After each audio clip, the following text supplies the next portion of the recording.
Tu attends un signe de l'univers. Et lui, il attend que tu arrêtes d'attendre. C'est la vérité que personne dans l'Église ne dira jamais à voix haute. Parce que ça sonne dur. Parce que c'est inconfortable. Parce que ça t'oblige à regarder dans le miroir au lieu de regarder vers le ciel. Parce qu'au moment où tu l'entends, quelque chose en toi la reconnaît. Et cette reconnaissance, elle fait mal. Mais voilà ce qui se passe vraiment dans ta vie en ce moment. Tu arrêtes de chercher des signes. Deviens le signe. Tu attends un signe de Dieu. Et lui, il attend que tu arrêtes d'attendre. C'est la vérité que personne dans l'Église ne dira jamais à voix haute. Parce que ça sonne dur. Parce que c'est inconfortable. Parce que ça t'oblige à regarder dans le miroir au lieu de regarder vers le ciel. Parce qu'au moment où tu l'entends, quelque chose en toi la reconnaît. Et cette reconnaissance, elle fait mal. Mais voilà ce qui se passe vraiment dans ta vie en ce moment. Tu scrolles. Tu pries. Tu jeûnes peut-être. Tu cherches une confirmation. Tu cherches une direction. Tu cherches quelque chose à l'extérieur de toi pour te dire quoi faire avec ce que Dieu a déjà mis à l'intérieur de toi. Et ce cycle, ce n'est pas de la foi. C'est de la peur avec une étiquette chrétienne dessus. La Bible appelle ça la double âme.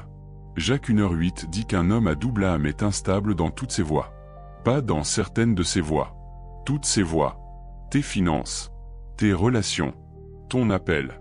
Ta paix. Ton but. Tout ça instable parce que tu continues à attendre que quelque chose à l'extérieur de toi valide ce que Dieu a déjà placé à l'intérieur de toi. Et plus tu attends, plus l'attente semble normale. Jusqu'à ce que l'attente devienne toute ta vie spirituelle. Jusqu'à ce que la prière devienne un mode d'attente. Jusqu'à ce que la foi devienne quelque chose dont tu parles au lieu de quelque chose que tu vis. Mais voici où ça devient encore plus sérieux. Les signes que tu demandes, Dieu te les a déjà donnés. Il ne les a pas écrits dans le ciel.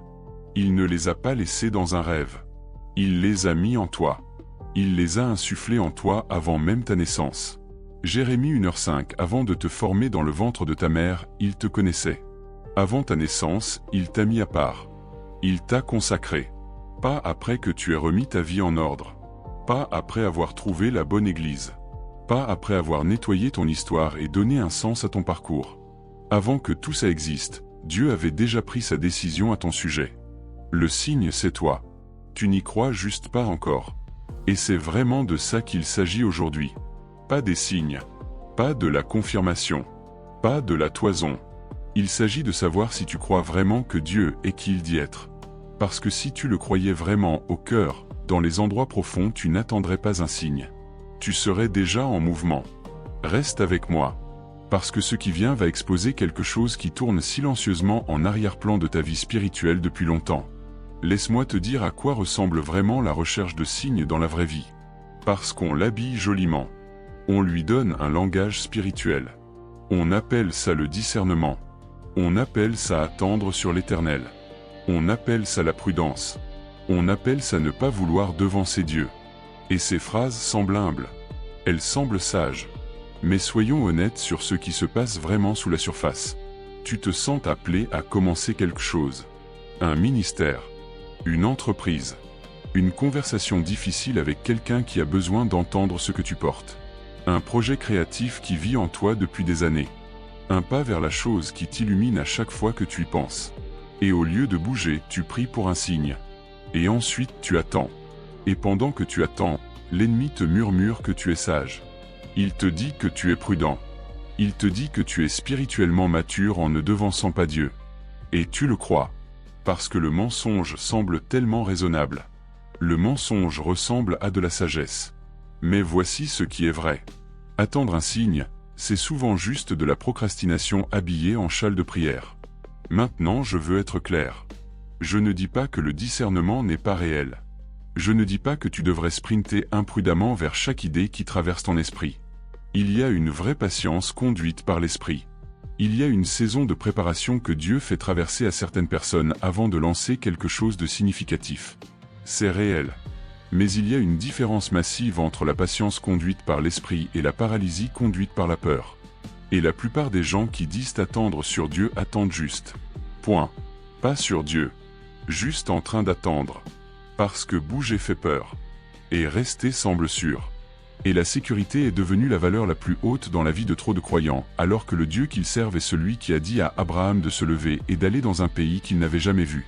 Le Dieu qui a dit à Pierre de sortir du bateau. Le Dieu qui est entré à Gethsémane en sachant ce qui l'attendait de l'autre côté. La sécurité n'a jamais été l'objectif. La fidélité était l'objectif. Et voici la partie qui fait mal. Pendant que tu attends le signe, les gens que Dieu t'a envoyés rejoindre attendent aussi. La personne qui avait besoin d'entendre ton histoire cette semaine ne l'a pas entendue. L'enfant qui avait besoin d'un mentor n'en a pas eu. La communauté qui avait besoin que quelqu'un se lève n'a pas vu te lever. Le collègue qui était au bord, qui avait juste besoin de voir une personne vivre avec une vraie paix, avec un vrai but, avec une vraie conviction, il t'a regardé vivre la même vie hésitante que lui. Et il a conclu que peut-être cette chose de Dieu ne change vraiment rien. Parce que tu attendais une formation de nuages qui ressemblait à une flèche pointant vers l'avant. Mais voilà ce que personne ne veut admettre. Et c'est la partie qui change tout. Dieu ne t'a pas créé pour être un receveur de signes. Il t'a créé pour en être un. Matthieu 5h14, tu es la lumière du monde. Pas tu deviendras la lumière quand tu auras tout compris. Pas tu pourrais être la lumière si tout s'aligne. Tu es la lumière. Temps présent. Actif maintenant. Déclaré par Jésus lui-même. Pas basé sur ta performance. Pas conditionnel à ta constance. Pas accordé après avoir atteint un certain niveau de maturité spirituelle. Tu es la lumière. Tel que tu es. Morceau brisé et tout. Question sans réponse et tout. Passé compliqué et avenir incertain et tout. Toi, tu es la lumière. Et la lumière n'attend pas la permission de briller. La lumière ne vérifie pas si d'autres lumières brillent avant de s'allumer. La lumière ne cherche pas de validation externe avant d'illuminer la pièce. La lumière fait simplement ce pourquoi elle a été créée. La question n'a jamais été de savoir si Dieu t'a donné quelque chose à offrir au monde. Il l'a fait. Il était très intentionnel à ce sujet. La question est de savoir si tu vas arrêter d'enterrer ce qu'il t'a donné pendant que tu attends que quelqu'un te dise qu'il est acceptable de l'utiliser. Laisse-moi décomposer ça d'une façon qui le rend personnel. Parce que ce n'est pas juste un concept théologique. C'est ta vraie vie. La vie que tu vis en ce moment. Les choix que tu fais cette semaine. Il y a 3 types de chercheurs de signes. Et je veux que tu restes avec ça. Pas pour te juger. Mais pour être honnête avec toi-même. Parce que tu ne peux pas changer ce que tu ne veux pas reconnaître. Le premier est le chercheur de confort. Cette personne demande un signe à Dieu, mais ce qu'elle veut dire en réalité c'est « Seigneur, rends ça facile. Donne-moi une garantie. Dis-moi à l'avance que ça ne me coûtera pas trop. Dis-moi que les gens me recevront bien. Dis-moi que je n'aurai pas l'air stupide. Dis-moi que je n'échouerai pas publiquement. » Elle attend un signe qui élimine le risque. Mais Dieu n'a jamais donné ce signe à personne. Pas une seule fois. Dans toute l'Écriture. Il n'a jamais promis la protection contre l'inconfort. Il a promis sa présence à travers l'inconfort. Et il y a une différence massive. Une différence qui définit une vie. Le chercheur de confort déplace continuellement les buts. D'abord c'était ce signe, puis celui-là, puis un autre parce que le vrai problème n'est pas le signe. Le vrai problème c'est qu'il ne veut pas vivre le coût de l'obéissance. Et l'obéissance coûte toujours quelque chose. Le deuxième est le chercheur de validation. Cette personne sait déjà ce qu'elle est supposée faire. Elle le ressent clairement. Elle a prié à ce sujet. Elle y a réfléchi. Ça revient sans cesse. Elle y pense sous la douche. Ça apparaît dans ses rêves. La connaissance est là. Mais elle a besoin que quelqu'un, Dieu, un pasteur, un prophète, un ami de confiance, un mentor le confirme avant de bouger. Parce que quelque part en chemin, elle a appris à ne pas se faire confiance. Peut-être que quelqu'un d'important lui a dit que son jugement était faussé. Peut-être qu'elle a pris une grande décision qui a mal tourné et maintenant elle exige une autorisation externe avant d'agir sur quoi que ce soit. Et donc cette personne ne cherche pas vraiment un signe de Dieu. Elle cherche la permission des gens. Elle a confondu les deux. Et tant qu'elle attend la validation humaine pour agir sur un appel divin, elle sera toujours à une opinion de quelqu'un de son but. Le troisième est le chercheur d'évasion. Cette personne utilise la recherche de signes comme stratégie de sortie. Elle ne demande pas à Dieu de confirmer une direction. Elle demande à Dieu de l'excuser de l'assignation. Seigneur, si c'est vraiment là où tu m'appelles, laisse X arriver. Étage X est quelque chose d'assez spécifique pour qu'il soit peu probable que ça arrive exactement de cette façon. Et quand ça n'arrive pas de cette façon, elle reste. Et elle appelle ça la sagesse. Elle appelle ça la sensibilité spirituelle. Mais c'est de l'évitement. Pur et simple. De l'évitement habillé en langage spirituel. Et l'évitement est toujours enraciné dans la peur. Et la peur, la Bible est très claire là-dessus, ne vient pas de Dieu. 2 Timothée 1h7. Car ce n'est pas un esprit de crainte que Dieu nous a donné, mais un esprit de force, d'amour et de sagesse. Si ce que tu ressens quand tu penses à avancer est une peur paralysante, ce n'est pas Dieu qui dit t'attends. C'est l'ennemi qui dit n'y va pas. Ces deux choses ne sont pas pareilles. Et ta capacité à les distinguer pourrait être le discernement le plus important que tu développes jamais.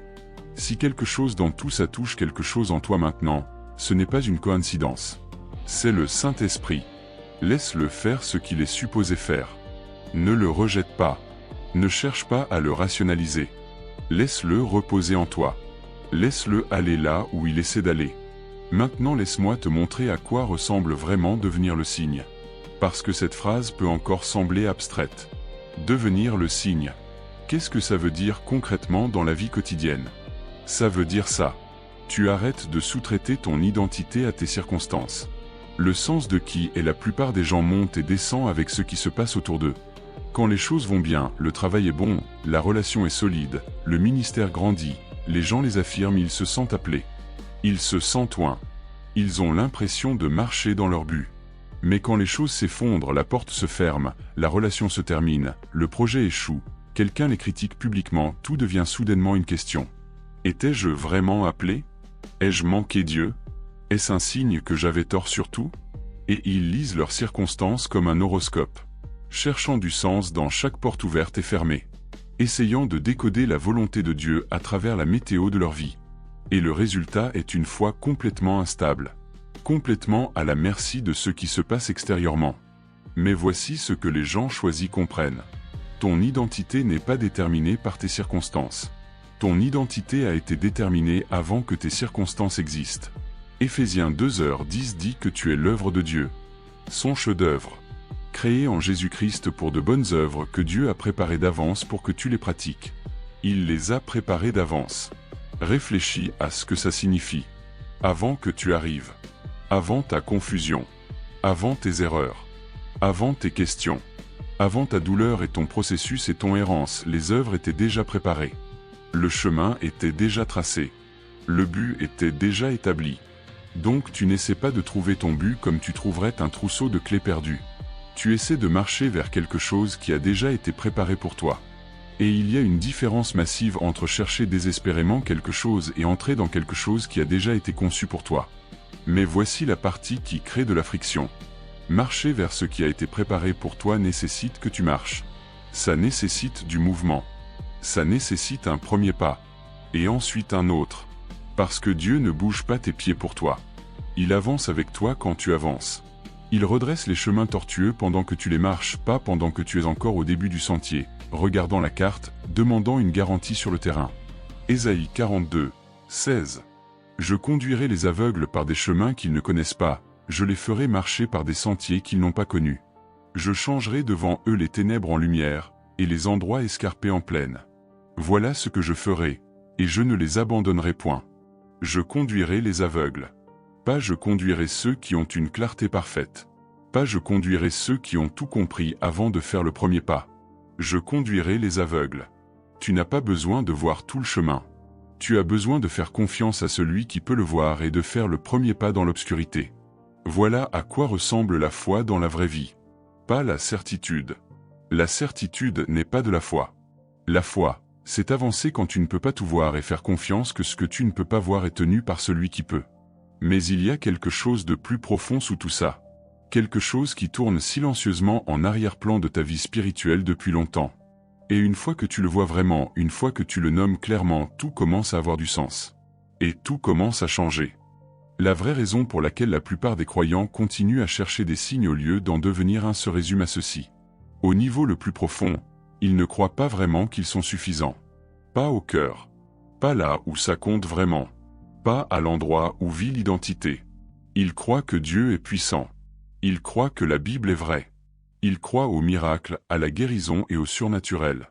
Ils te diront que Dieu peut tout faire. Ils seront d'accord avec chaque affirmation sur la souveraineté divine. Mais quand ça devient personnel, quand il s'agit de l'idée spécifique que Dieu les a choisis, délibérément, avec une pleine conscience de qui ils sont et ce qu'ils ont fait et ce qu'ils ont échoué à faire, c'est là que le système de croyance se fissure. Et donc ils ont besoin du signe. Parce que le signe devient un substitut à l'estime de soi. Si Dieu me donne le signe, alors peut-être que je croirai que je suis vraiment appelé. Si cette porte s'ouvre, alors peut-être que je croirai que je suis vraiment choisi. Si cette personne m'affirme, alors peut-être que j'arrêterai de me sentir comme un imposteur qui s'est glissé dans un appel destiné à quelqu'un de plus qualifié. Et voici ce que ça produit. Tu obtiens le signe. Tu ressens une vague de confiance. Tu avances. Quelque chose devient difficile. Le signe cesse de sembler significatif. L'élan s'estompe. Et tu en as besoin d'un autre. Et encore d'un autre. Jusqu'à ce que toute ta vie spirituelle soit structurée autour du cycle de chercher, recevoir, croire un moment, douter, chercher à nouveau. Sans arrêt.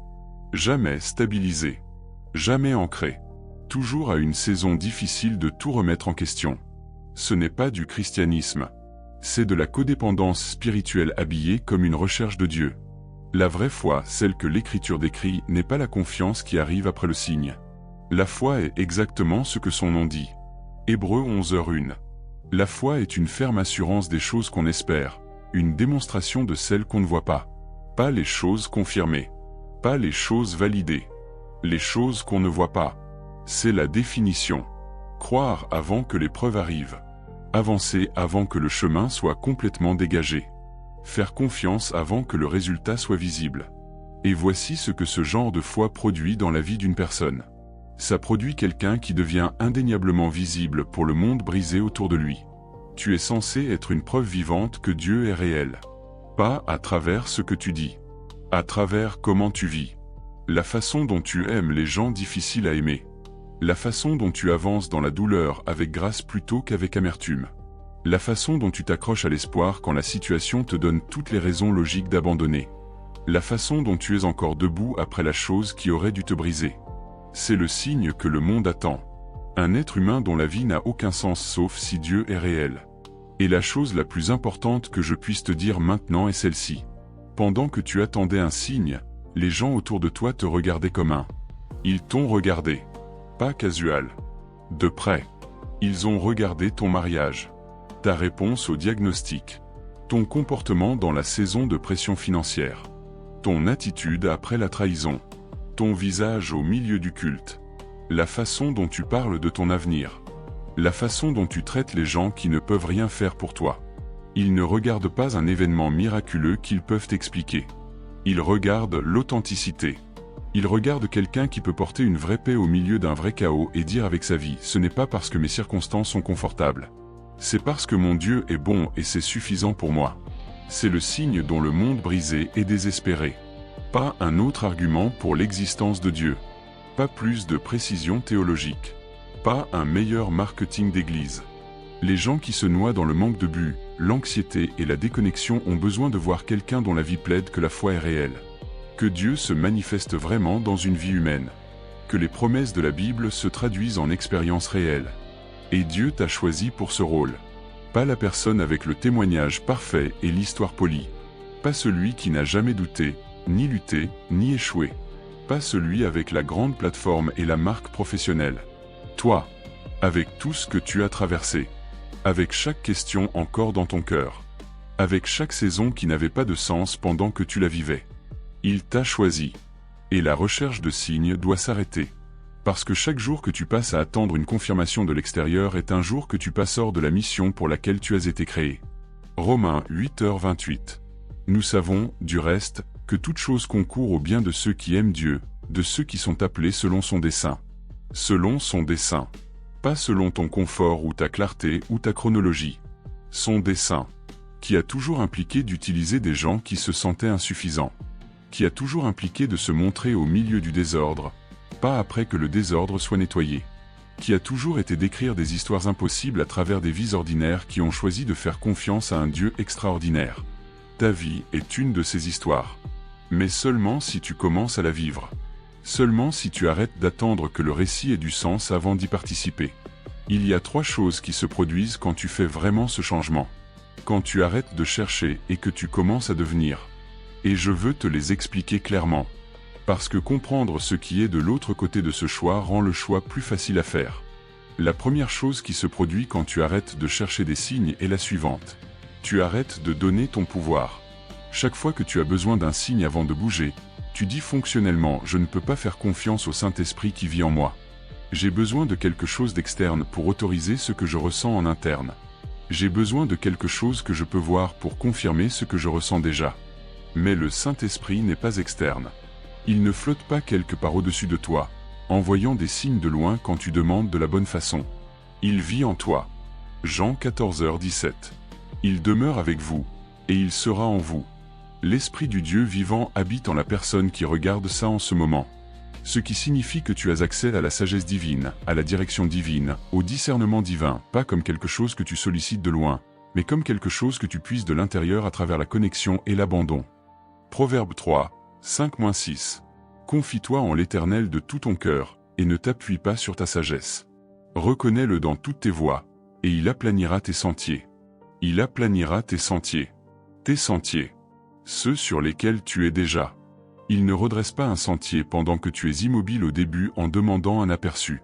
Il le redresse pendant que tu le marches. Il te recadre pendant que tu bouges. Il ferme les mauvaises portes et ouvre les bonnes, mais le mouvement est nécessaire pour que tout ça arrive. On ne peut pas diriger une voiture garée. Dieu peut rediriger une personne qui avance. Mais une personne immobile qui attend la permission ne lui donne pas grand-chose à rediriger. La deuxième chose qui se produit quand tu arrêtes de chercher et que tu commences à devenir est que tes relations changent fondamentalement. Parce que quand tu arrêtes d'avoir besoin de validation externe pour ton appel, tu arrêtes d'agir par désespoir.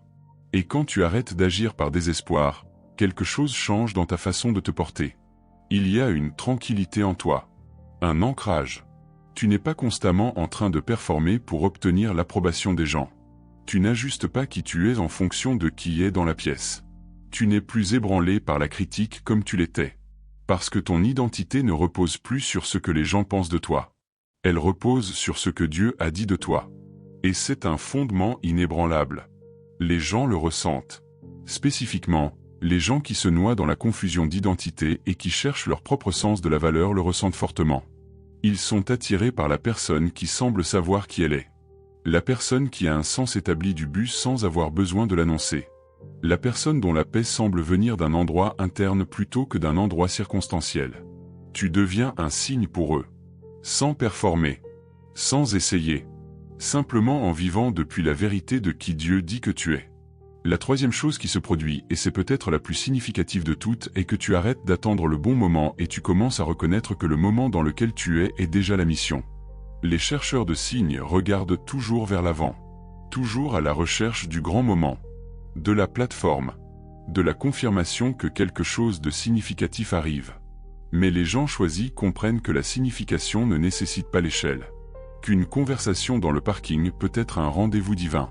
Que le voisin que tu continues à croiser n'est pas une coïncidence.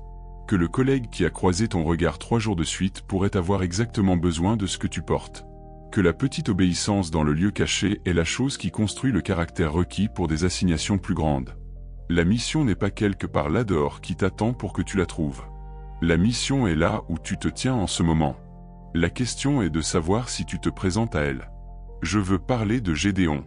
Parce que Gédéon est le portrait biblique de quelqu'un qui connaissait la recherche de signes de l'intérieur. Et l'histoire est plus riche et plus difficile que la plupart des gens ne le remarquent quand ils la lisent. Dieu est apparu. Un ange est apparu directement à Gédéon. Lui a parlé spécifiquement. L'a appelé un vaillant guerrier. A déclaré son identité avant qu'il ait fait quoi que ce soit pour la mériter. Et la première réponse de Gédéon était essentiellement « Es-tu sûr que tu as le bon gars ? Mon clan est le plus faible de Manassé. Je suis la moindre personne de ma famille. Tu es clairement confus sur à qui tu parles. Ça te semble familier ? As-tu eu cette conversation avec Dieu ? As-tu regardé l'appel qui remue en toi et dit « Ça ne peut pas être juste ». Parce que tu ne sais pas qui je suis et ce que j'ai fait et à quel point je suis vraiment non qualifié. Dieu le rassure. Et Gédéon demande un signe pour confirmer que c'est vraiment Dieu qui parle. Et Dieu le donne. Et ensuite Gédéon demande un autre signe. La toison. Terre mouillée, toison sèche. Et Dieu le donne à nouveau. Et ensuite terre sèche, toison mouillée. Dieu est patient pendant tout le processus. Il ne perd jamais patience avec Gédéon. Il ne retire jamais l'assignation parce que Gédéon continuait à demander une confirmation. Mais voici ce que les gens ratent dans cette histoire. La patience de Dieu avec la faiblesse de Gédéon ne signifiait pas que la faiblesse était le mode de fonctionnement permanent. À un moment très spécifique et documenté dans l'histoire, Gédéon a pris la torche, a sonné de la trompette et s'est mis en mouvement. Il a arrêté de demander. Il a commencé à aller. Et c'est là que le miracle s'est produit.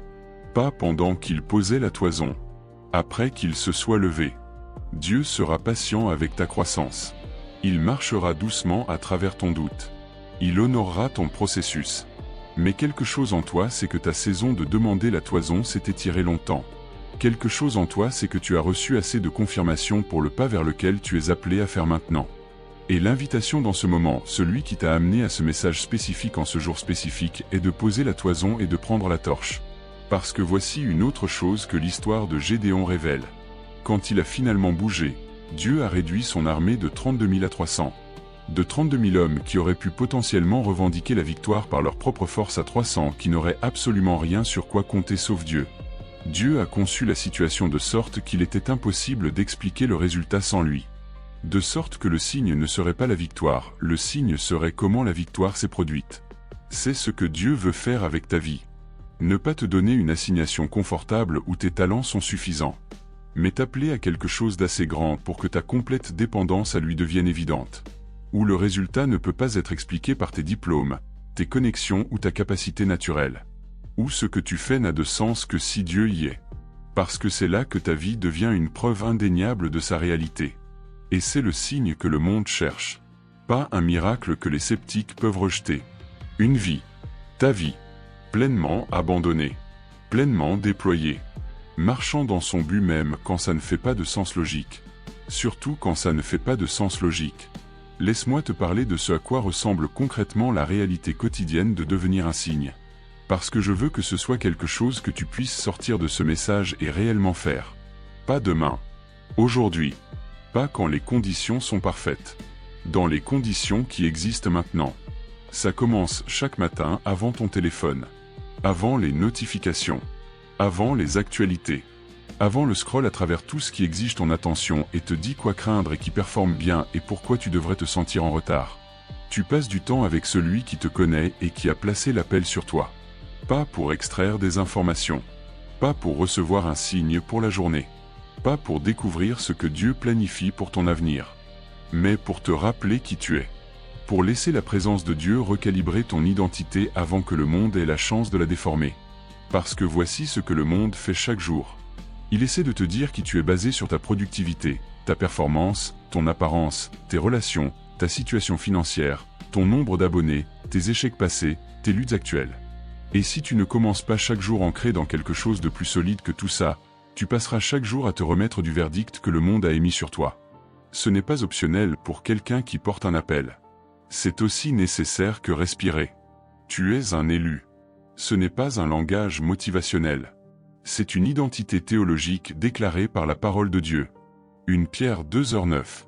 Vous êtes une race élue, un sacerdoce royal, une nation sainte, un peuple acquis, afin que vous annonciez les vertus de celui qui vous a appelé des ténèbres à son admirable lumière. Compte ce qu'il y a dans cette phrase. Élu, royal, saint, peuple acquis, appelé hors des ténèbres, marchant dans une lumière admirable. C'est ton identité avant que quoi que ce soit d'autre soit vrai de toi aujourd'hui. C'est le sol sur lequel tu te tiens quand la journée devient difficile et que le doute s'infiltre et que les résultats ne correspondent pas à l'effort et que l'opposition semble plus grande que la vision. Et quand tu vis depuis cet endroit, quand tu laisses vraiment ça être ton fondement, quelque chose de remarquable se produit dans la façon dont tu te déplaces dans le monde. Le désespoir se dissout. Le besoin constant de confirmation externe se calme.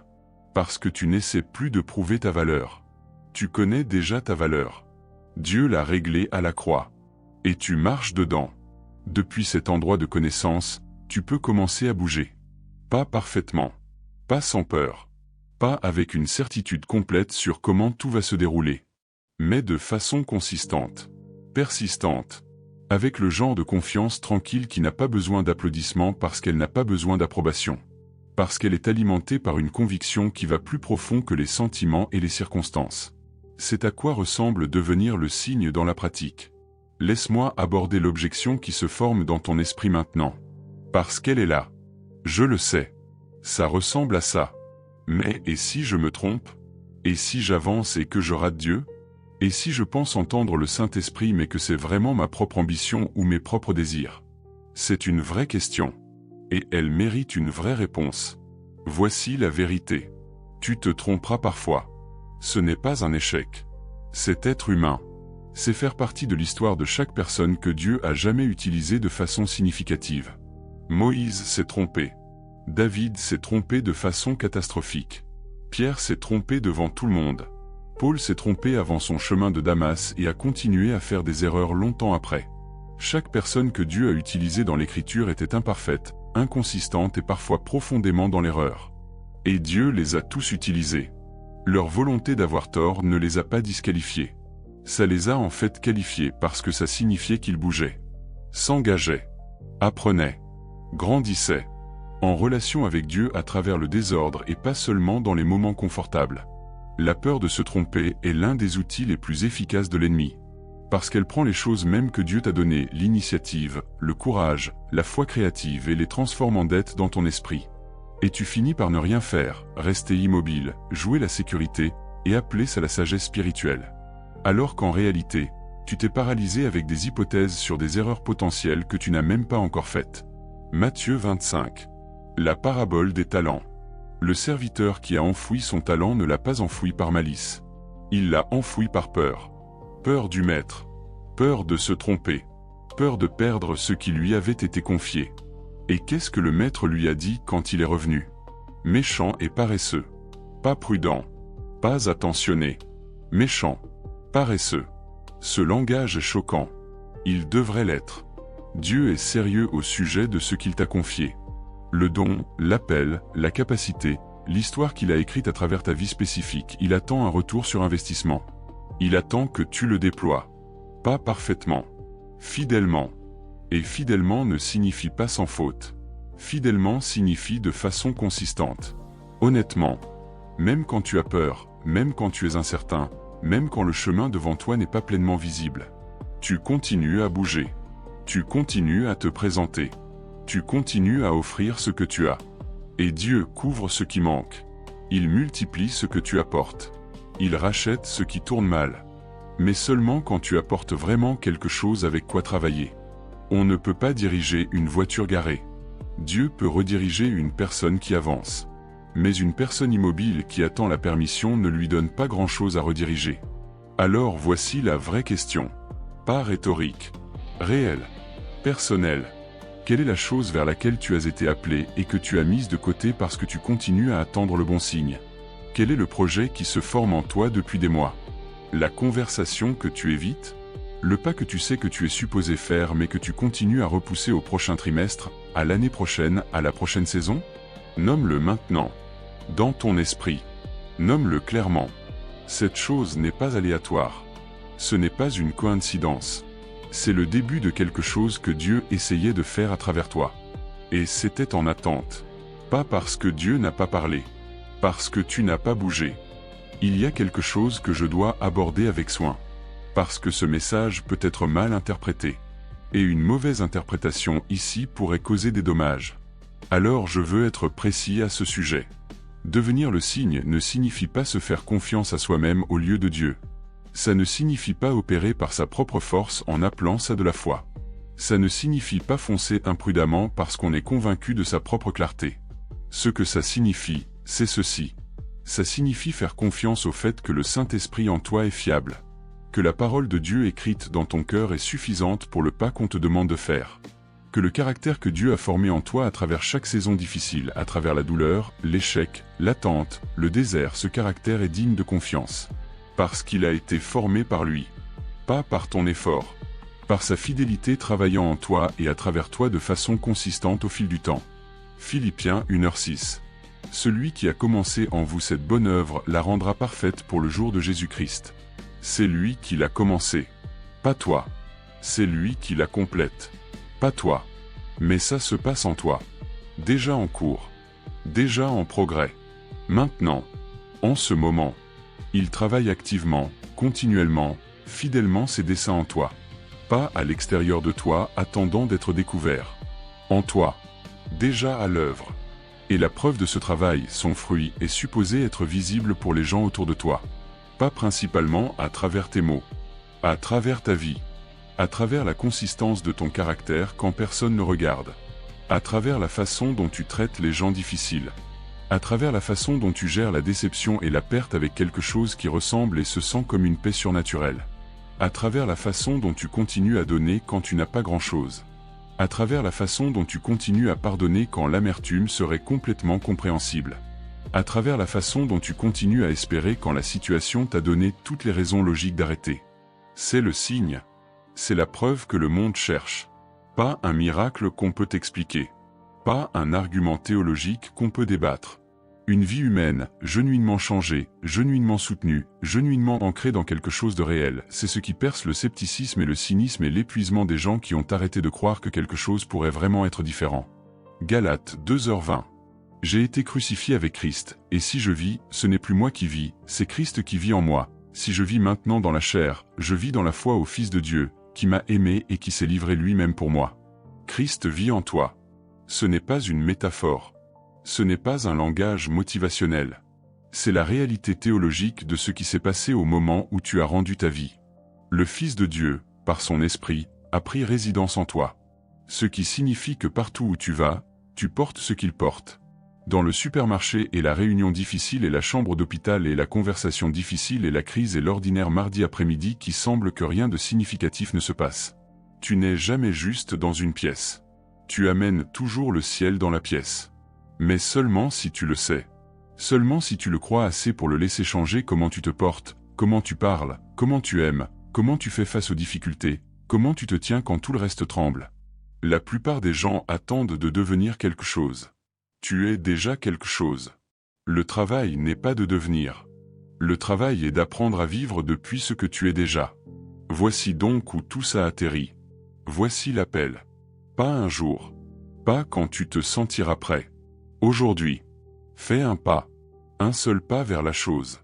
Une conversation que tu évites. Un email que tu rédiges dans ta tête depuis 6 mois.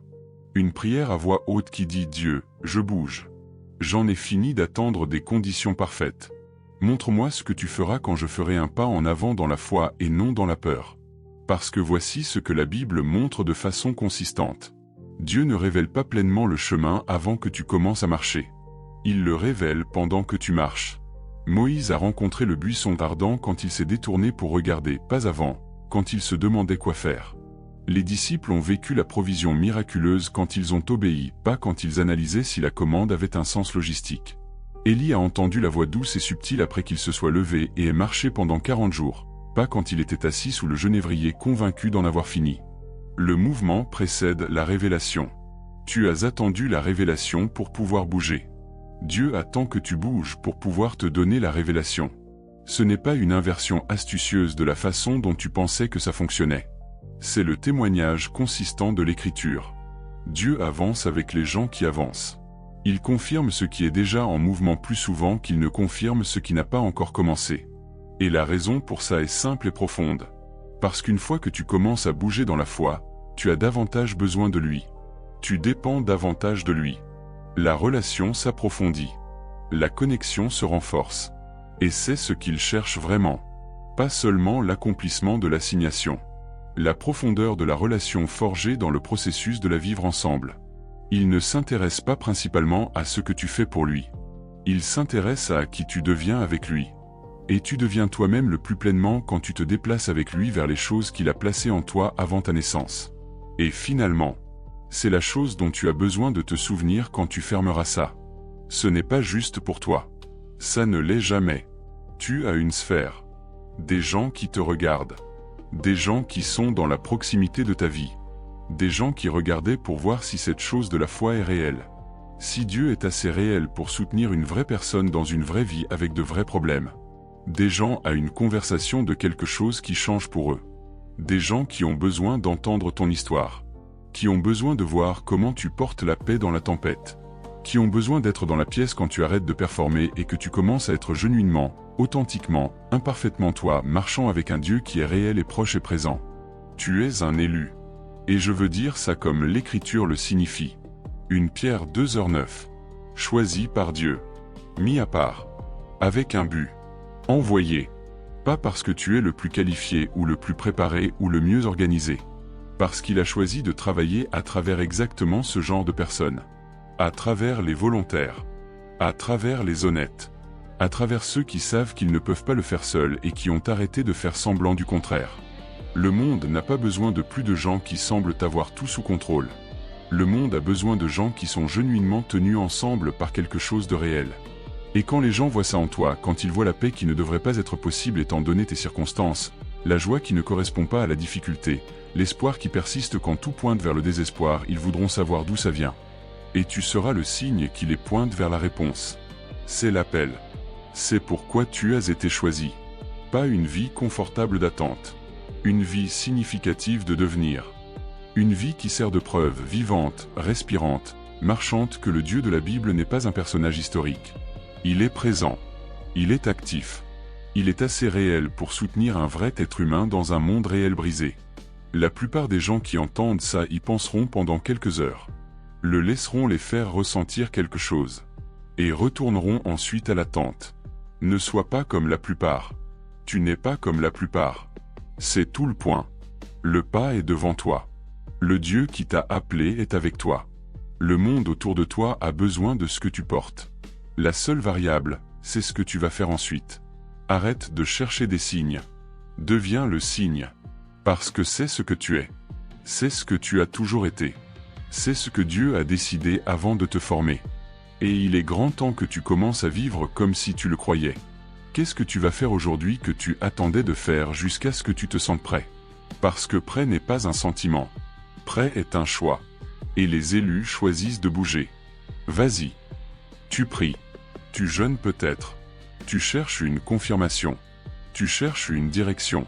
Tu cherches quelque chose à l'extérieur de toi pour te dire quoi faire avec ce que Dieu a déjà mis à l'intérieur de toi. Et ce cycle, ce n'est pas de la foi. C'est de la peur avec une étiquette chrétienne dessus. La Bible appelle ça la double âme. Jacques 1h8 dit qu'un homme à double âme est instable dans toutes ses voies. Pas dans certaines de ses voies. Toutes ses voies. Tes finances. Tes relations. Ton appel. Ta paix. Ton but. Tout ça instable parce que tu continues à attendre que quelque chose à l'extérieur de toi valide ce que Dieu a déjà placé à l'intérieur de toi. Et plus tu attends, plus l'attente semble normale. Jusqu'à ce que l'attente devienne toute ta vie spirituelle. Jusqu'à ce que la prière devienne un mode d'attente. Jusqu'à ce que la foi devienne quelque chose dont tu parles au lieu de quelque chose que tu vis. Mais voici où ça devient encore plus sérieux. Les signes que tu demandes, Dieu te les a déjà donnés. Il ne les a pas écrits dans le ciel. Il ne les a pas laissés dans un rêve. Il les a mis en toi. Il les a insufflés en toi avant même ta naissance. Jérémie 1h5. Avant de te former dans le ventre de ta mère, il te connaissait. Avant ta naissance, il t'a mis à part. Il t'a consacré. Pas après que tu aies remis ta vie en ordre. Pas après avoir trouvé la bonne église. Pas après avoir nettoyé ton histoire et donné un sens à ton parcours. Avant que tout ça existe, Dieu avait déjà pris sa décision à ton sujet. Le signe, c'est toi. Tu n'y crois juste pas encore. Et c'est vraiment de ça qu'il s'agit aujourd'hui. Pas des signes. Pas de la confirmation. Pas de la toison. Il s'agit de savoir si tu crois vraiment que Dieu est qui il dit être. Parce que si tu le croyais vraiment au cœur, dans les endroits profonds, tu n'attendrais pas un signe. Tu serais déjà en mouvement. Reste avec moi. Parce que ce qui vient va exposer quelque chose qui tourne silencieusement en arrière-plan de ta vie spirituelle depuis longtemps. Laisse-moi te dire à quoi ressemble vraiment la recherche de signes dans la vraie vie. Parce qu'on l'habille joliment. On lui donne un langage spirituel. On appelle ça le discernement. On appelle ça attendre sur l'Éternel. On appelle ça la prudence. On appelle ça ne pas vouloir devancer Dieu. Et ces phrases semblent humbles. Elles semblent sages. Mais soyons honnêtes sur ce qui se passe vraiment sous la surface. Tu te sens appelé à commencer quelque chose. Un ministère. Une entreprise. Une conversation difficile avec quelqu'un qui a besoin d'entendre ce que tu portes. Un projet créatif qui vit en toi depuis des années. Un pas vers la chose qui t'illumine à chaque fois que tu y penses. Et au lieu de bouger, tu pries pour un signe. Et ensuite tu attends. Et pendant que tu attends, l'ennemi te murmure que tu es sage. Il te dit que tu es prudent. Il te dit que tu es spirituellement mature en ne devançant pas Dieu. Et tu le crois. Parce que le mensonge semble tellement raisonnable. Le mensonge ressemble à de la sagesse. Mais voici ce qui est vrai. Attendre un signe, c'est souvent juste de la procrastination habillée en châle de prière. Maintenant je veux être clair. Je ne dis pas que le discernement n'est pas réel. Je ne dis pas que tu devrais sprinter imprudemment vers chaque idée qui traverse ton esprit. Il y a une vraie patience conduite par l'esprit. Il y a une saison de préparation que Dieu fait traverser à certaines personnes avant de lancer quelque chose de significatif. C'est réel. Mais il y a une différence massive entre la patience conduite par l'esprit et la paralysie conduite par la peur. Et la plupart des gens qui disent attendre sur Dieu attendent juste. Point. Pas sur Dieu. Juste en train d'attendre. Parce que bouger fait peur. Et rester semble sûr. Et la sécurité est devenue la valeur la plus haute dans la vie de trop de croyants, alors que le Dieu qu'ils servent est celui qui a dit à Abraham de se lever et d'aller dans un pays qu'il n'avait jamais vu. Le Dieu qui a dit à Pierre de sortir du bateau. Le Dieu qui est entré à Gethsémanée en sachant ce qui l'attendait de l'autre côté. La sécurité n'a jamais été l'objectif. La fidélité était l'objectif. Et voici la partie qui fait mal. Pendant que tu attends le signe, les gens que Dieu t'a envoyés rejoindre attendent aussi. La personne qui avait besoin d'entendre ton histoire cette semaine ne l'a pas entendue. L'enfant qui avait besoin d'un mentor n'en a pas eu. La communauté qui avait besoin que quelqu'un se lève n'a pas vu te lever. Le collègue qui était au bord, qui avait juste besoin de voir une personne vivre avec une vraie paix, avec un vrai but, avec une vraie conviction, il t'a regardé vivre la même vie hésitante que lui. Et il a conclu que peut-être cette chose de Dieu ne change vraiment rien.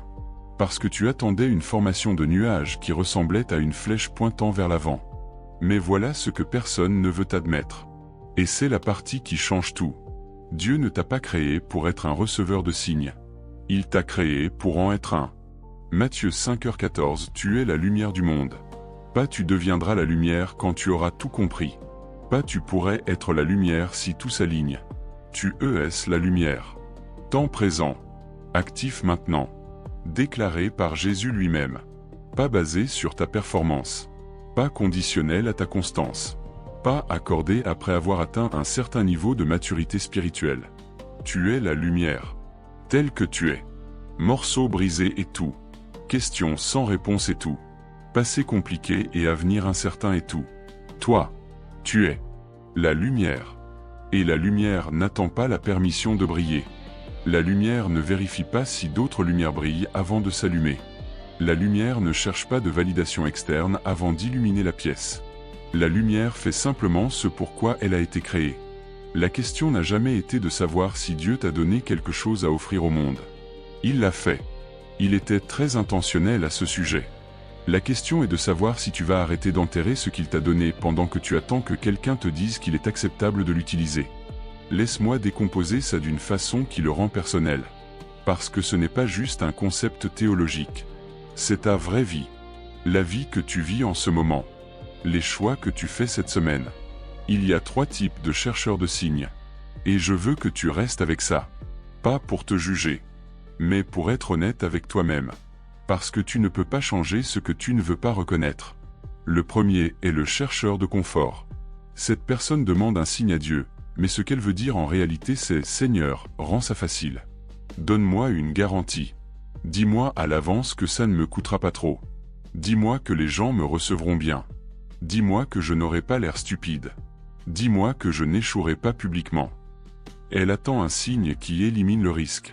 Mais Dieu n'a jamais donné ce signe à personne. Pas une seule fois. Dans toute l'Écriture. Il n'a jamais promis la protection contre l'inconfort. Il a promis sa présence à travers l'inconfort. Et il y a une différence massive. Une différence qui définit une vie. Le chercheur de confort déplace continuellement les buts. D'abord c'était ce signe, puis celui-là, puis un autre parce que le vrai problème n'est pas le signe.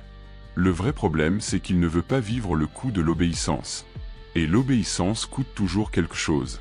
Le deuxième est le chercheur de validation. Cette personne sait déjà ce qu'elle est supposée faire. Elle le ressent clairement. Elle a prié à ce sujet. Elle y a réfléchi.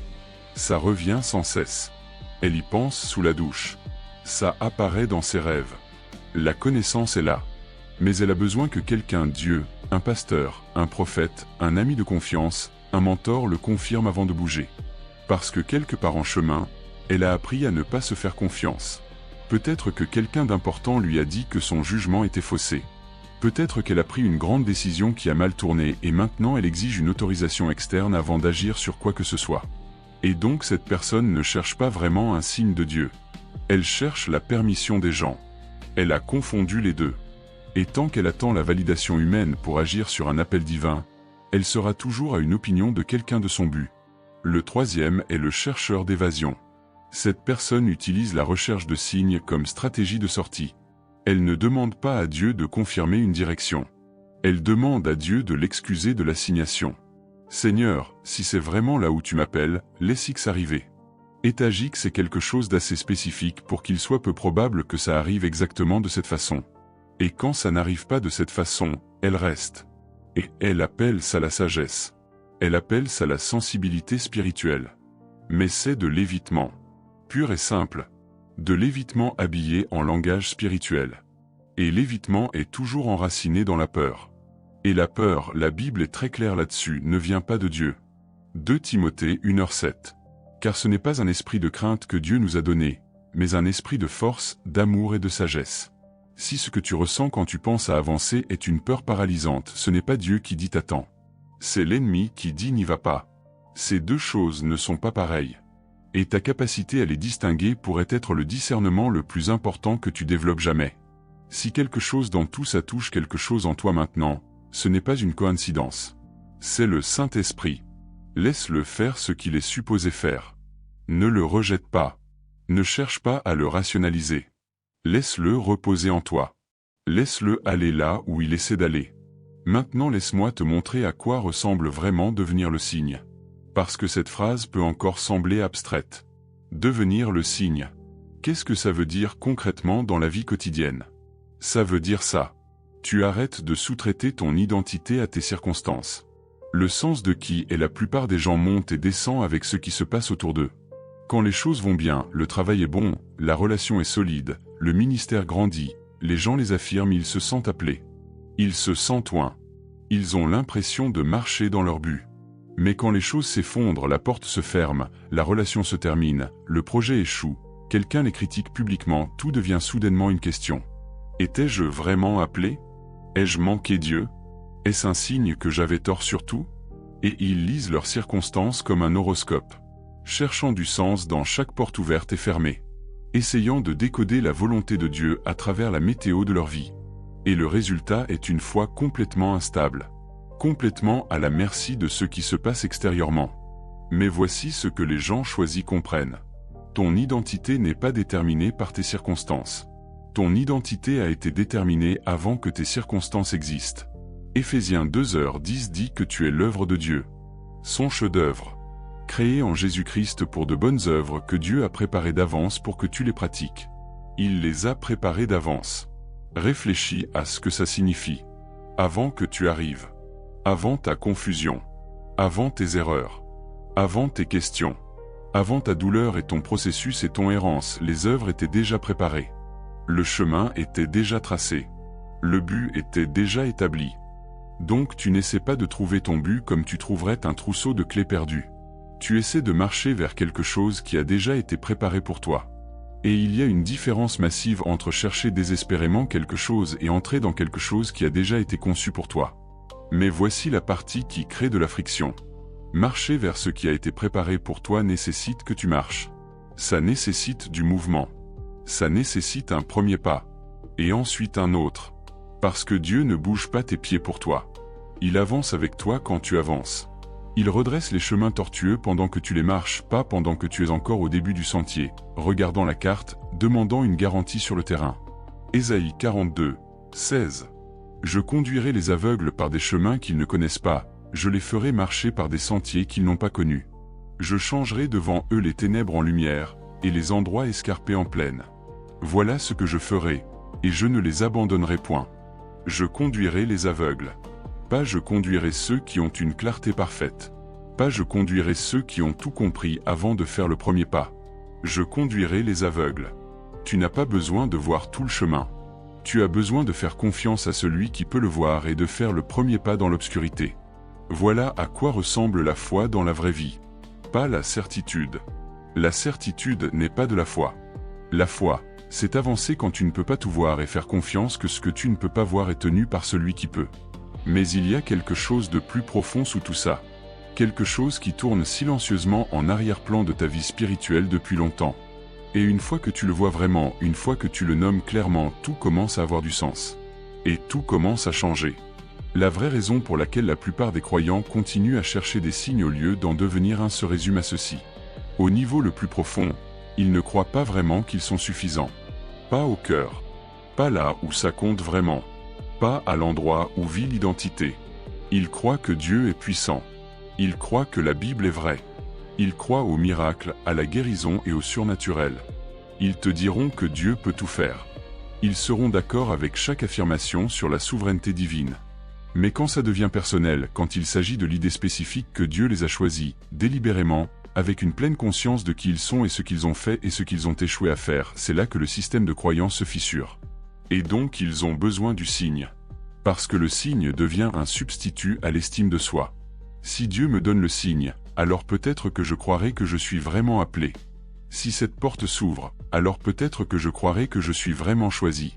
Si cette personne m'affirme, alors peut-être que j'arrêterai de me sentir comme un imposteur qui s'est glissé dans un appel destiné à quelqu'un de plus qualifié. Et voici ce que ça produit. Tu obtiens le signe. Tu ressens une vague de confiance. Tu avances. Quelque chose devient difficile. Le signe cesse de sembler significatif. L'élan s'estompe. Et tu en as besoin d'un autre. Et encore d'un autre. Jusqu'à ce que toute ta vie spirituelle soit structurée autour du cycle de chercher, recevoir, croire un moment, douter, chercher à nouveau. Sans arrêt. Jamais stabilisé. Jamais ancré. Toujours à une saison difficile de tout remettre en question. Ce n'est pas du christianisme. C'est de la codépendance spirituelle habillée comme une recherche de Dieu. La vraie foi, celle que l'Écriture décrit, n'est pas la confiance qui arrive après le signe. La foi est exactement ce que son nom dit. Hébreux 11h1. La foi est une ferme assurance des choses qu'on espère, une démonstration de celles qu'on ne voit pas. Pas les choses confirmées. Pas les choses validées. Les choses qu'on ne voit pas. C'est la définition. Croire avant que l'épreuve arrive. Avancer avant que le chemin soit complètement dégagé. Faire confiance avant que le résultat soit visible. Et voici ce que ce genre de foi produit dans la vie d'une personne. Ça produit quelqu'un qui devient indéniablement visible pour le monde brisé autour de lui. Tu es censé être une preuve vivante que Dieu est réel. Pas à travers ce que tu dis. À travers comment tu vis. La façon dont tu aimes les gens difficiles à aimer. La façon dont tu avances dans la douleur avec grâce plutôt qu'avec amertume. La façon dont tu t'accroches à l'espoir quand la situation te donne toutes les raisons logiques d'abandonner. La façon dont tu es encore debout après la chose qui aurait dû te briser. C'est le signe que le monde attend. Un être humain dont la vie n'a aucun sens sauf si Dieu est réel. Et la chose la plus importante que je puisse te dire maintenant est celle-ci. Pendant que tu attendais un signe, les gens autour de toi te regardaient comme un. Ils t'ont regardé.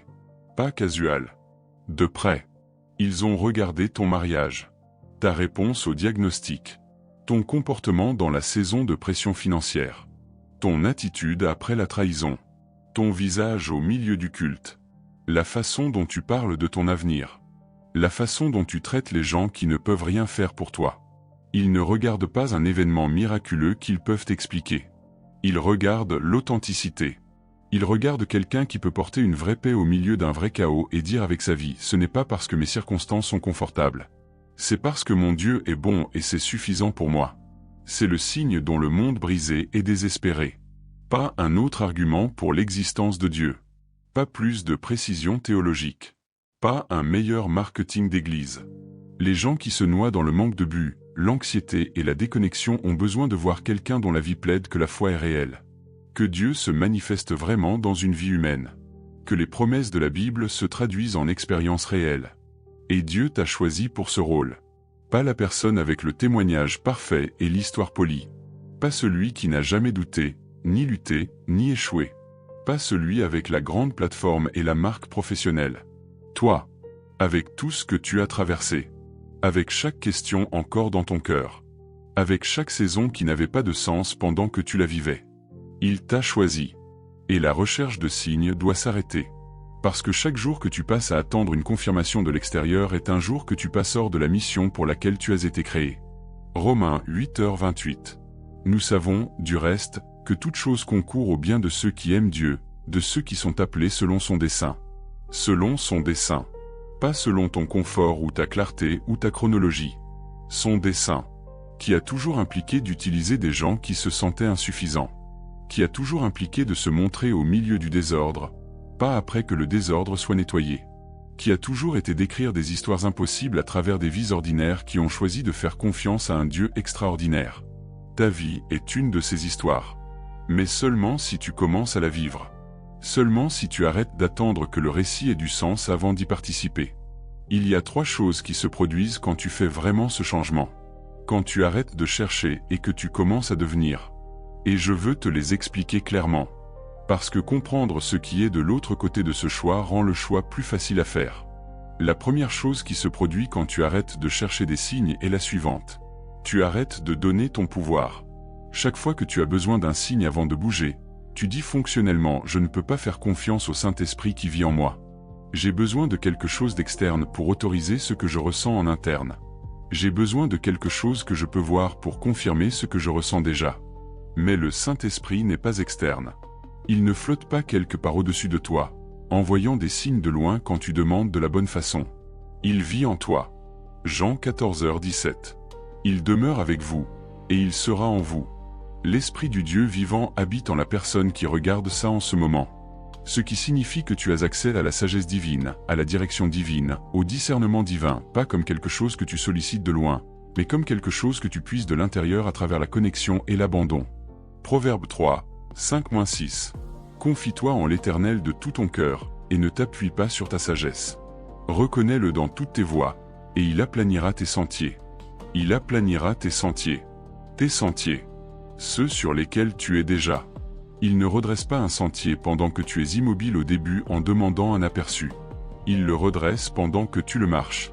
Il te recadre pendant que tu bouges. Il ferme les mauvaises portes et ouvre les bonnes, mais le mouvement est nécessaire pour que tout ça arrive. On ne peut pas diriger une voiture garée. Dieu peut rediriger une personne qui avance. Mais une personne immobile qui attend la permission ne lui donne pas grand-chose à rediriger. La deuxième chose qui se produit quand tu arrêtes de chercher et que tu commences à devenir est que tes relations changent fondamentalement. Parce que quand tu arrêtes d'avoir besoin de validation externe pour ton appel, tu arrêtes d'agir par désespoir. Et quand tu arrêtes d'agir par désespoir, quelque chose change dans ta façon de te porter. Il y a une tranquillité en toi. Un ancrage. Tu n'es pas constamment en train de performer pour obtenir l'approbation des gens. Tu n'ajustes pas qui tu es en fonction de qui est dans la pièce. Tu n'es plus ébranlé par la critique comme tu l'étais. Parce que ton identité ne repose plus sur ce que les gens pensent de toi. Elle repose sur ce que Dieu a dit de toi. Et c'est un fondement inébranlable. Les gens le ressentent. Spécifiquement, les gens qui se noient dans la confusion d'identité et qui cherchent leur propre sens de la valeur le ressentent fortement. Ils sont attirés par la personne qui semble savoir qui elle est. La personne qui a un sens établi du but sans avoir besoin de l'annoncer. La personne dont la paix semble venir d'un endroit interne plutôt que d'un endroit circonstanciel. Tu deviens un signe pour eux. Sans performer. Sans essayer. Simplement en vivant depuis la vérité de qui Dieu dit que tu es. La troisième chose qui se produit, et c'est peut-être la plus significative de toutes, est que tu arrêtes d'attendre le bon moment et tu commences à reconnaître que le moment dans lequel tu es est déjà la mission. Les chercheurs de signes regardent toujours vers l'avant. Toujours à la recherche du grand moment. De la plateforme. De la confirmation que quelque chose de significatif arrive. Mais les gens choisis comprennent que la signification ne nécessite pas l'échelle. Qu'une conversation dans le parking peut être un rendez-vous divin. Que le voisin que tu continues à croiser n'est pas une coïncidence. Que le collègue qui a croisé ton regard 3 jours de suite pourrait avoir exactement besoin de ce que tu portes. Que la petite obéissance dans le lieu caché est la chose qui construit le caractère requis pour des assignations plus grandes. La mission n'est pas quelque part là dehors qui t'attend pour que tu la trouves. La mission est là où tu te tiens en ce moment. La question est de savoir si tu te présentes à elle. Je veux parler de Gédéon. Parce que Gédéon est le portrait biblique de quelqu'un qui connaissait la recherche de signes de l'intérieur. Et l'histoire est plus riche et plus difficile que la plupart des gens ne le remarquent quand ils la lisent. Dieu est apparu. Un ange est apparu directement à Gédéon. Lui a parlé spécifiquement. L'a appelé un vaillant guerrier. A déclaré son identité avant qu'il ait fait quoi que ce soit pour la mériter. Et la première réponse de Gédéon était essentiellement « Es-tu sûr que tu as le bon gars ? Mon clan est le plus faible de Manassé. Je suis la moindre personne de ma famille. Tu es clairement confus sur à qui tu parles. Ça te semble familier ? As-tu eu cette conversation avec Dieu ? As-tu regardé l'appel qui remue en toi et dit « Ça ne peut pas être juste, parce que tu ne sais pas qui je suis et ce que j'ai fait et à quel point je suis vraiment non qualifié ». Dieu le rassure. Et Gédéon demande un signe pour confirmer que c'est vraiment Dieu qui parle. Et Dieu le donne. Et ensuite Gédéon demande un autre signe. La toison. Terre mouillée, toison sèche. Et Dieu le donne à nouveau. Et ensuite terre sèche, toison mouillée. Dieu est patient pendant tout le processus. Il ne perd jamais patience avec Gédéon. Il ne retire jamais l'assignation parce que Gédéon continuait à demander une confirmation. Mais voici ce que les gens ratent dans cette histoire. La patience de Dieu avec la faiblesse de Gédéon ne signifiait pas que la faiblesse était le mode de fonctionnement permanent. À un moment très spécifique et documenté dans l'histoire, Gédéon a pris la torche, a sonné de la trompette et s'est mis en mouvement. Il a arrêté de demander. Il a commencé à aller. Et c'est là que le miracle s'est produit. Pas pendant qu'il posait la toison. Après qu'il se soit levé. Dieu sera patient avec ta croissance. Il marchera doucement à travers ton doute. Il honorera ton processus. Mais quelque chose en toi c'est que ta saison de demander la toison s'est étirée longtemps. Quelque chose en toi c'est que tu as reçu assez de confirmation pour le pas vers lequel tu es appelé à faire maintenant. Et l'invitation dans ce moment, celui qui t'a amené à ce message spécifique en ce jour spécifique, est de poser la toison et de prendre la torche. Parce que voici une autre chose que l'histoire de Gédéon révèle. Quand il a finalement bougé, Dieu a réduit son armée de 32 000 à 300.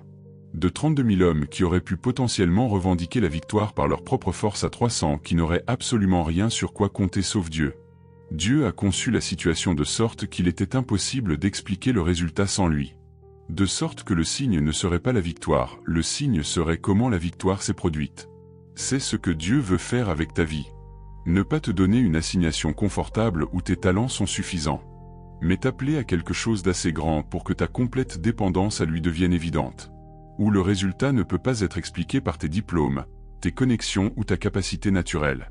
Où ce que tu fais n'a de sens que si Dieu y est. Parce que c'est là que ta vie devient une preuve indéniable de sa réalité. Et c'est le signe que le monde cherche. Pas un miracle que les sceptiques peuvent rejeter. Une vie. Ta vie. Pleinement abandonnée. Pleinement déployée. Marchant dans son but même quand ça ne fait pas de sens logique. Surtout quand ça ne fait pas de sens logique. Laisse-moi te parler de ce à quoi ressemble concrètement la réalité quotidienne de devenir un signe. Parce que je veux que ce soit quelque chose que tu puisses sortir de ce message et réellement faire. Pas demain. Aujourd'hui. Pas quand les conditions sont parfaites. Dans les conditions qui existent maintenant. Ça commence chaque matin avant ton téléphone. Avant les notifications. Avant les actualités. Avant le scroll à travers tout ce qui exige ton attention et te dit quoi craindre et qui performe bien et pourquoi tu devrais te sentir en retard. Tu passes du temps avec celui qui te connaît et qui a placé l'appel sur toi. Pas pour extraire des informations. Pas pour recevoir un signe pour la journée. Pas pour découvrir ce que Dieu planifie pour ton avenir. Mais pour te rappeler qui tu es. Pour laisser la présence de Dieu recalibrer ton identité avant que le monde ait la chance de la déformer. Parce que voici ce que le monde fait chaque jour. Il essaie de te dire qui tu es basé sur ta productivité, ta performance, ton apparence, tes relations, ta situation financière, ton nombre d'abonnés, tes échecs passés, tes luttes actuelles. Et si tu ne commences pas chaque jour ancré dans quelque chose de plus solide que tout ça, tu passeras chaque jour à te remettre du verdict que le monde a émis sur toi. Ce n'est pas optionnel pour quelqu'un qui porte un appel. C'est aussi nécessaire que respirer. Tu es un élu. Ce n'est pas un langage motivationnel. C'est une identité théologique déclarée par la parole de Dieu. 1 Pierre 2:9. Vous êtes une race élue, un sacerdoce royal, une nation sainte, un peuple acquis, afin que vous annonciez les vertus de celui qui vous a appelé des ténèbres à son admirable lumière. Compte ce qu'il y a dans cette phrase. Élu, royal, saint, peuple acquis, appelé hors des ténèbres. marchant dans une lumière admirable. C'est ton identité avant que quoi que ce soit d'autre soit vrai de toi aujourd'hui. C'est le sol sur lequel tu te tiens quand la journée devient difficile et que le doute s'infiltre et que les résultats ne correspondent pas à l'effort et que l'opposition semble plus grande que la vision. Et quand tu vis depuis cet endroit, quand tu laisses vraiment ça être ton fondement, quelque chose de remarquable se produit dans la façon dont tu te déplaces dans le monde. Le désespoir se dissout. Le besoin constant de confirmation externe se calme. Parce que tu n'essaies plus de prouver ta valeur. Tu connais déjà ta valeur. Dieu l'a réglée à la croix. Et tu marches dedans. Depuis cet endroit de connaissance, tu peux commencer à bouger. Pas parfaitement. Pas sans peur. Pas avec une certitude complète sur comment tout va se dérouler. Mais de façon consistante. Persistante. Avec le genre de confiance tranquille qui n'a pas besoin d'applaudissements parce qu'elle n'a pas besoin d'approbation. Parce qu'elle est alimentée par une conviction qui va plus profond que les sentiments et les circonstances. C'est à quoi ressemble devenir le signe dans la pratique. Laisse-moi aborder l'objection qui se forme dans ton esprit maintenant. Parce qu'elle est là. Je le sais. Ça ressemble à ça. Mais et si je me trompe? Et si j'avance et que je rate Dieu? Et si je pense entendre le Saint-Esprit mais que c'est vraiment ma propre ambition ou mes propres désirs? C'est une vraie question. Et elle mérite une vraie réponse. Voici la vérité. Tu te tromperas parfois. Ce n'est pas un échec. C'est être humain. C'est faire partie de l'histoire de chaque personne que Dieu a jamais utilisée de façon significative. Moïse s'est trompé. David s'est trompé de façon catastrophique. Pierre s'est trompé devant tout le monde. Paul s'est trompé avant son chemin de Damas et a continué à faire des erreurs longtemps après. Chaque personne que Dieu a utilisée dans l'Écriture était imparfaite, inconsistante et parfois profondément dans l'erreur. Et Dieu les a tous utilisés. Leur volonté d'avoir tort ne les a pas disqualifiés. Ça les a en fait qualifiés parce que ça signifiait qu'ils bougeaient, s'engageaient, apprenaient, grandissaient, en relation avec Dieu à travers le désordre et pas seulement dans les moments confortables. La peur de se tromper est l'un des outils les plus efficaces de l'ennemi. Parce qu'elle prend les choses mêmes que Dieu t'a données, l'initiative, le courage, la foi créative et les transforme en dette dans ton esprit. Et tu finis par ne rien faire, rester immobile, jouer la sécurité et appeler ça la sagesse spirituelle. Alors qu'en réalité, tu t'es paralysé avec des hypothèses sur des erreurs potentielles que tu n'as même pas encore faites. Matthieu 25. La parabole des talents. Le serviteur qui a enfoui son talent ne l'a pas enfoui par malice. Il l'a enfoui par peur. Peur du maître. Peur de se tromper. Peur de perdre ce qui lui avait été confié. Et qu'est-ce que le maître lui a dit quand il est revenu? Méchant et paresseux. Pas prudent. Pas attentionné. Méchant. Paresseux. Ce langage est choquant. Il devrait l'être. Dieu est sérieux au sujet de ce qu'il t'a confié. Le don, l'appel, la capacité, l'histoire qu'il a écrite à travers ta vie spécifique, il attend un retour sur investissement. Il attend que tu le déploies. Pas parfaitement. Fidèlement. Et fidèlement ne signifie pas sans faute. Fidèlement signifie de façon consistante. Honnêtement. Même quand tu as peur, même quand tu es incertain, même quand le chemin devant toi n'est pas pleinement visible. Tu continues à bouger. Tu continues à te présenter. Tu continues à offrir ce que tu as. Et Dieu couvre ce qui manque. Il multiplie ce que tu apportes. Il rachète ce qui tourne mal. Mais seulement quand tu apportes vraiment quelque chose avec quoi travailler. On ne peut pas diriger une voiture garée. Dieu peut rediriger une personne qui avance. Mais une personne immobile qui attend la permission ne lui donne pas grand-chose à rediriger. Alors voici la vraie question. Pas rhétorique. Réelle. Personnelle. Quelle est la chose vers laquelle tu as été appelé et que tu as mise de côté parce que tu continues à attendre le bon signe? Quel est le projet qui se forme en toi depuis des mois? La conversation que tu évites? Le pas que tu sais que tu es supposé faire mais que tu continues à repousser au prochain trimestre, à l'année prochaine, à la prochaine saison? Nomme-le maintenant. Dans ton esprit. Nomme-le clairement. Cette chose n'est pas aléatoire. Ce n'est pas une coïncidence. C'est le début de quelque chose que Dieu essayait de faire à travers toi. Et c'était en attente. Pas parce que Dieu n'a pas parlé. Parce que tu n'as pas bougé. Il y a quelque chose que je dois aborder avec soin. Parce que ce message peut être mal interprété. Et une mauvaise interprétation ici pourrait causer des dommages. Alors je veux être précis à ce sujet. Devenir le signe ne signifie pas se faire confiance à soi-même au lieu de Dieu. Ça ne signifie pas opérer par sa propre force en appelant ça de la foi. Ça ne signifie pas foncer imprudemment parce qu'on est convaincu de sa propre clarté. Ce que ça signifie, c'est ceci. Ça signifie faire confiance au fait que le Saint-Esprit en toi est fiable.